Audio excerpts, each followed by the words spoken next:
इंसान के गरूर की औकात बस इतनी सी है कि ना पहली बार खुद नहा सकता है और ना आखिरी बार।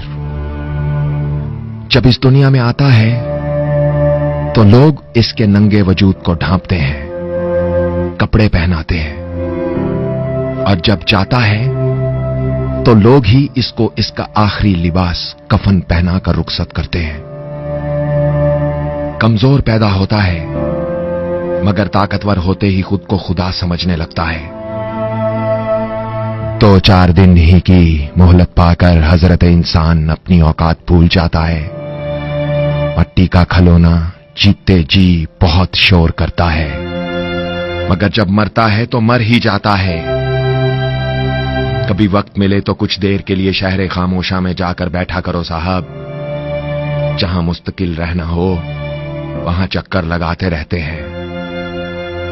डरता हूं लोगों के अकड़े हुए वजूद और फैली हुई अना को देखकर। मरने के बाद कितने चुपचाप और खामोश हो जाते हैं।